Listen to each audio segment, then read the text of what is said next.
Film की शुरुआत में हम एनर्जाइन कंपनी के एक स्पेस स्टेशन को देखते हैं जहां पर रैम्पेज नाम का एक सीक्रेट मिशन चल रहा था और उस मिशन में वो एक चूहे के डीएनए पर एक्सपेरिमेंट कर रहे थे। लेकिन अचानक उस एक्सपेरिमेंट में कुछ खराबी आ जाती है और वो चूहा उनके कंट्रोल से बाहर हो जाता है और वहाँ पर रह रहे सारे क्रू मेंबर्स को मार देता है। लेकिन एक लड़की उनमें से जिंदा बच जाती है और उसका नाम होता है डॉक्टर एटकिंस। वो बहुत ही ज़्यादा घबरा जाती है और एक स्पेस क्राफ्ट की तरफ जाती है जिससे वो पृथ्वी पर वापस आ सकती थी। लेकिन वहाँ पर उस स्पेस क्राफ्ट का डोर लॉक होता है। तभी उसे एनर्जाइन कंपनी के सीईओ रेडियो सिग्नल के जरिए एक कमांड देती है कि तुम्हारे लिए डोर तभी ओपन किया जाएगा जब तुम लैब में जाकर उन सभी डीएनए सैंपल्स को लेकर आओगी। तभी एटकिंस वापस लैब में जाती है और 3 सैंपल्स कैन को एक सूटकेस में डालती है। लेकिन तभी वहाँ वो चूहा उसे मारने के लिए उसकी तरफ आने लगता है। तभी एटकिंस उससे बचते हुए जल्दी से स्पेस क्राफ्ट में पहुंच जाती है और अंदर आकर डोर लॉक कर लेती है।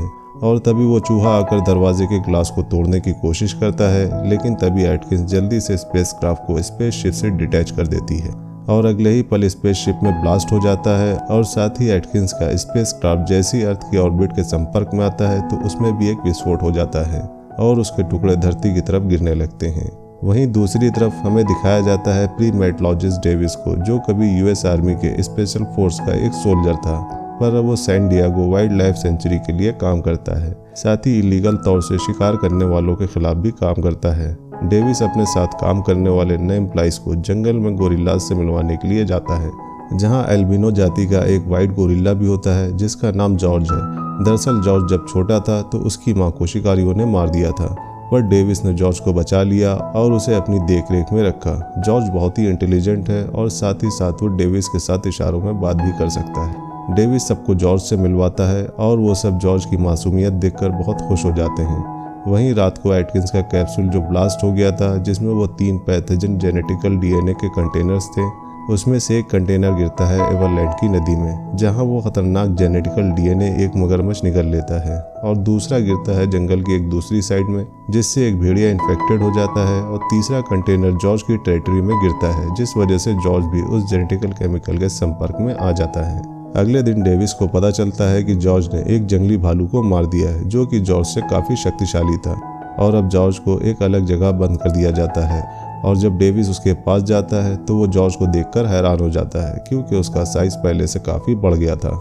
डेविस जॉर्ज से इशारों में पूछता है कि उसने ऐसा क्यों किया, तो जॉर्ज उसे इशारों में बताता है कि पहले उसने मुझ पर हमला किया था, इसलिए मैंने उसे मार दिया। और ये कहते हुए अब एक बार फिर से जॉर्ज का मूड ट्रिगर होना शुरू हो जाता है। लेकिन डेविस जॉर्ज को शांत करता है, जिससे जॉर्ज वापस गुफा में जाकर बैठ जाता है। तभी उन्हें एक कॉल आता है और उन्हें जल्दी से गोरिल्ला के एरिया में बुलाया जाता है। इसके बाद वो सभी उसी जगह पर पहुंच जाते हैं जहां पर वो सैंपल्स गिरे थे, जहां जाकर उन्हें कुछ जले हुए पत्ते और अजीब सा एक बॉक्स दिखाई देता है।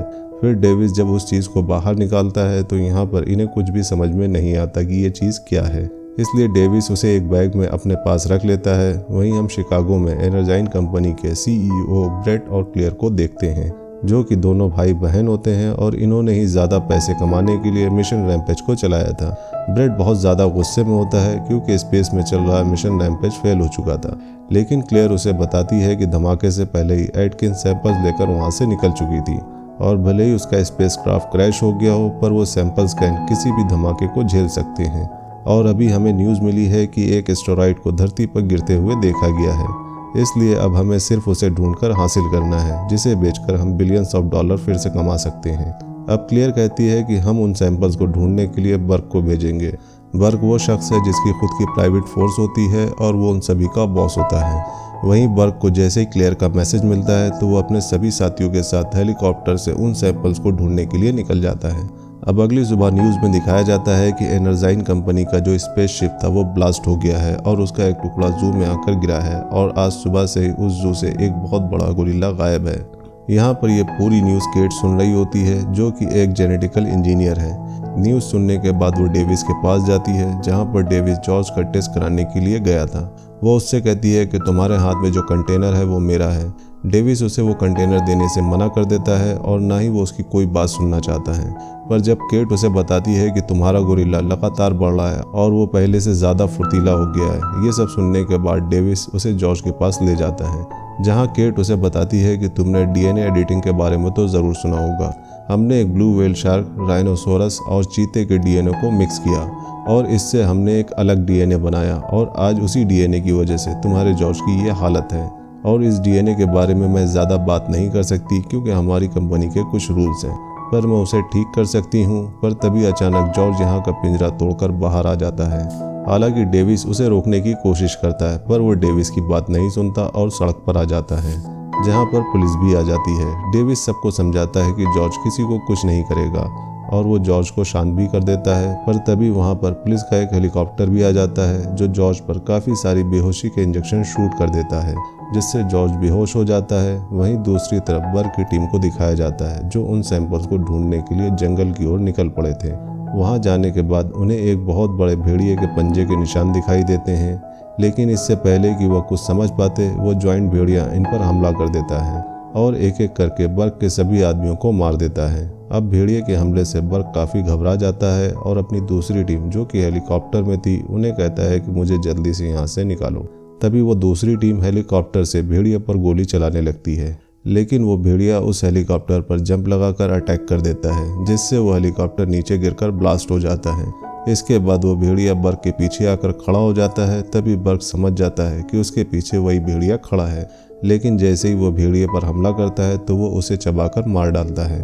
वहीं एनर्जाइन कंपनी की सीईओ क्लेयर ये सब कुछ कैमरे से अपनी स्क्रीन पर देख रही होती है, जिससे उसे समझ में आ जाता है कि वो अपने सारे सैंपल्स खो चुकी है, लेकिन उसे किसी भी हालत में इन तीनों जानवरों के डीएनए सैंपल्स चाहिए थे। वो अपने भाई को बताती है कि जब हमने इस खास डीएनए को बनाया था तो हमने इस डीएनए के अंदर कुछ ऐसे चेंजेस किए थे जिससे रेडियो की लो फ्रिक्वेंसी में इस डीएनए से बने हुए जानवर उसकी तरफ खींचे चले आएंगे, क्योंकि वो उस फ्रिक्वेंसी को बर्दाश्त नहीं कर पाएंगे और उसे बंद करना चाहेंगे। और अब हमें उन जानवरों को अपने पास बुलाने के लिए रेडियो की लो फ्रिक्वेंसी को ऑन करना है। वहीं दूसरी तरफ डेविस और केट को दिखाया जाता है जिन्हें पुलिस ने पकड़ लिया होता है। अब इन पुलिस वालों का एक हेड ऑफिसर होता है जिसका नाम है रसल, और रसल को लगता है कि इन दोनों ने मिलकर जॉर्ज के साथ कुछ एक्सपेरिमेंट किए हैं जिस वजह से वो बदल गया है। इसलिए इन दोनों को जॉर्ज के साथ प्लेन से एक जगह से दूसरी जगह ले जाया जा रहा होता है। वहीं क्लेयर को दिखाया जाता है जो रेडियो की लो फ्रिक्वेंसी को ऑन कर देती है, और जैसे ही वो ऑन करती है तो वो विशाल भेड़िया उसकी तरफ खींचा चला आता है और साथ ही वो विशाल खतरनाक मगरमच्छ भी। और यहाँ पर जॉर्ज पूरी तरह से बेहोश था। रेडियो फ्रिक्वेंसी के ऑन होने से वो भी होश में आ जाता है और प्लेन के अंदर चारों तरफ तबाही मचा देता है और उसे रोकने के लिए चारों तरफ से उस पर गोलियां चलाई जाती हैं। लेकिन प्लेन के अंदर गोलियां चलाने की वजह से प्लेन अचानक क्रैश होना शुरू हो जाता है। तभी डेविस सबसे पहले केट को पैराशूट के साथ बाहर निकालता है।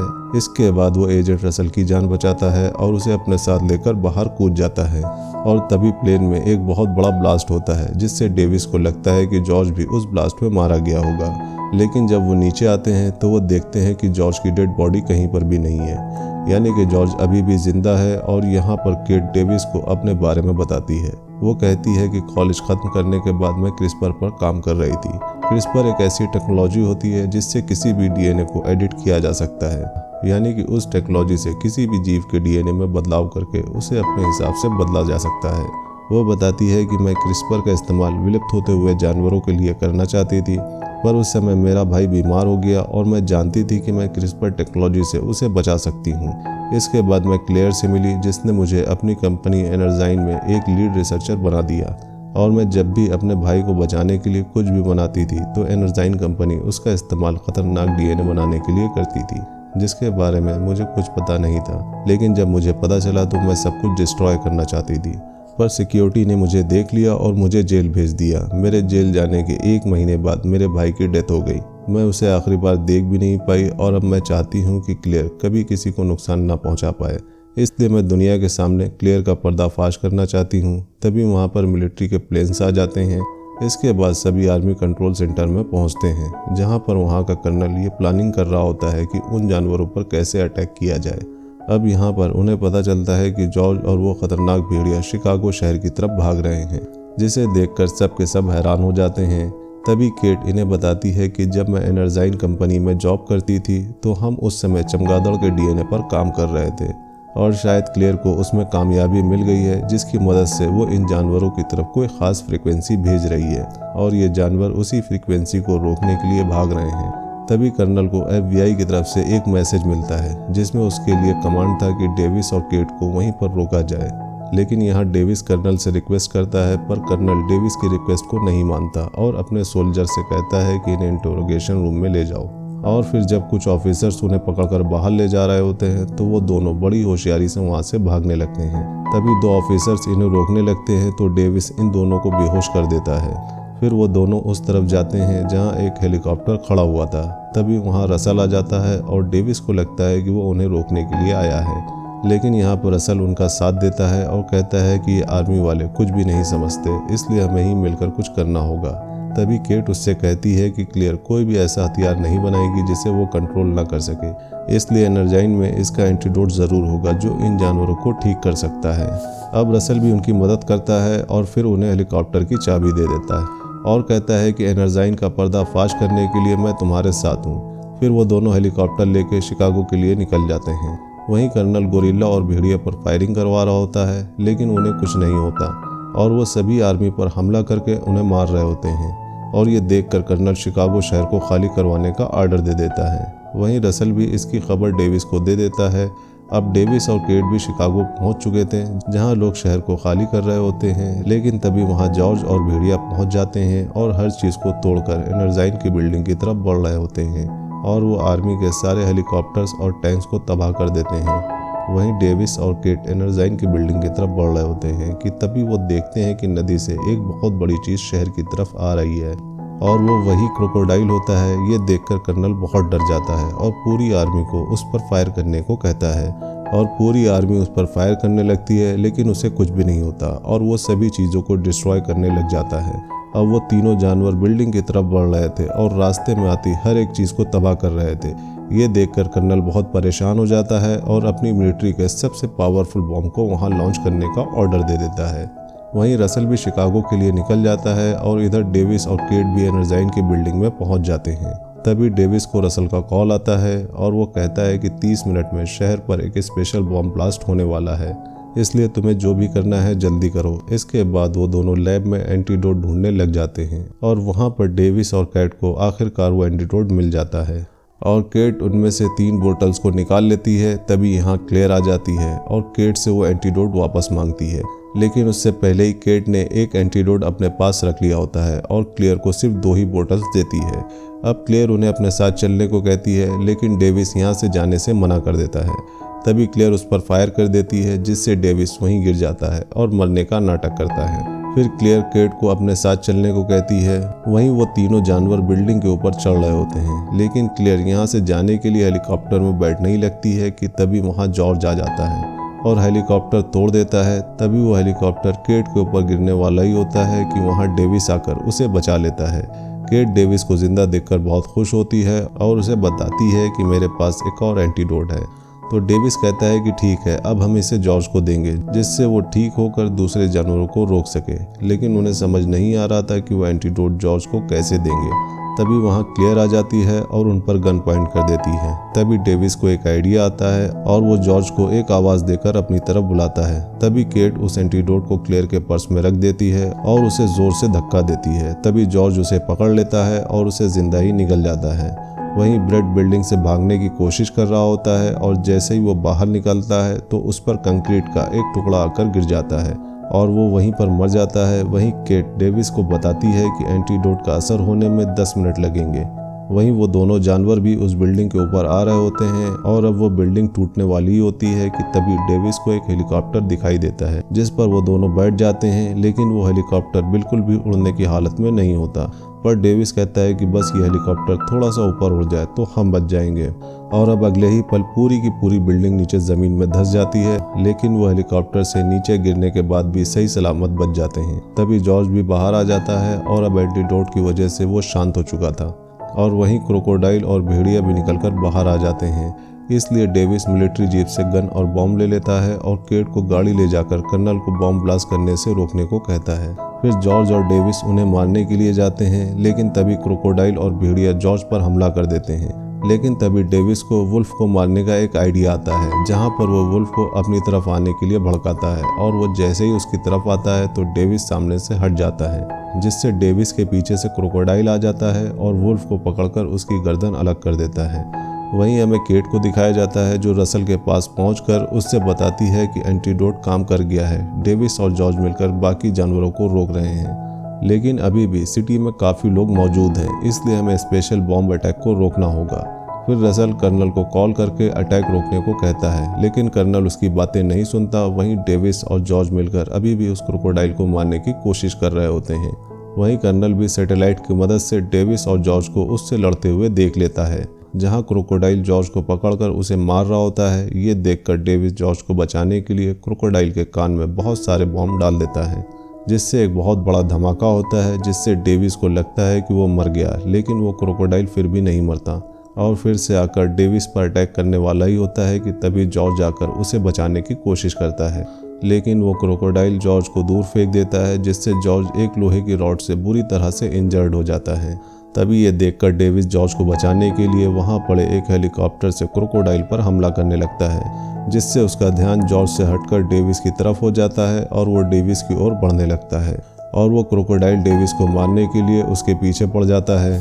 और एक समय वो डेविस को मारने ही वाला होता है कि तभी जॉर्ज उसी रॉड से क्रोकोडाइल की आंख पर वार करता है, जिससे वो रॉड उस क्रोकोडाइल की आंख के आर पार हो जाता है, जिस वजह से वो क्रोकोडाइल वहीं पर मर जाता है। वहीं कर्नल भी ये सब देखकर सब कुछ समझ जाता है और बॉम्ब ब्लास्ट मिशन को अबॉर्ट कर देता है। इसके बाद हम देखते हैं कि जॉर्ज की हालत बहुत ख़राब हो गई है और वो एक जगह जाकर लेट जाता है और वहाँ पर डेविस जॉर्ज से कहता है कि जॉर्ज तुमने ही मेरी जान बचाई है।